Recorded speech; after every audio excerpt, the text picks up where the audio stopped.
سلام دوستان، میخوایم امروز درباره مودم مارک TP لینک 2 آنتنش و 4 پورت بر شما یه توضیحاتی بدیم که خب به طبع اینا چیز هستن، وایرلس هستن.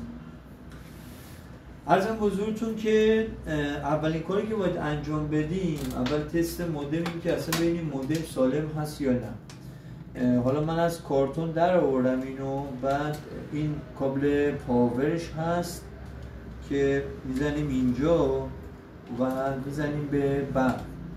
حالا من نمیخوام الان بزنم به برق، بس این کابل پاورش رو باید وصل کنیم. بعد کار دیگه که باید انجام بدیم کابل سیم تلفن هست که یه سوکت تلفن میزنیم اینجا به این پورتش و اینجا میتونستیم مثلا یه اسپلیتر هم نصب کنیم، بعد بزنیم به اسپلیتر رو، بعد بزنیم به سیم تلفن به دیوار. خب اینم که حالا من وصل کردم. از این که دو شاخه است، دو شاخه تلفن که میخوره به دیوار و این یکی هم که من الان وصل میکنم به این حالت. بعد اینم که میزنیم به دیوار و اینم میزنیم به برق.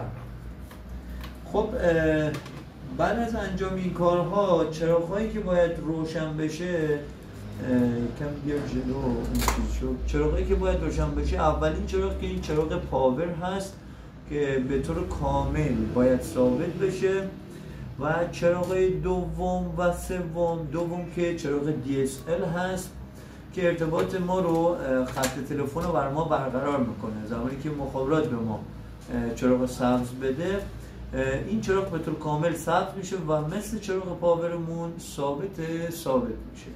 بعد از این دو تا مرحله که انجام شد، سومین چراغ که چراغ اینترنت هست باید روشن بشه. خب چراغ اینترنت یه خورده قطع و وصل تو کل کشور معمولا ما داریم، یه خورده مثلا به صورت چشمک میزنه بر ما که اون اشکال نداره و این 4 تا که فعلا ما با این 3 تا کار داریم و چراغ بعدی هم چراغ وایرلس هست که اینم روشن میشه.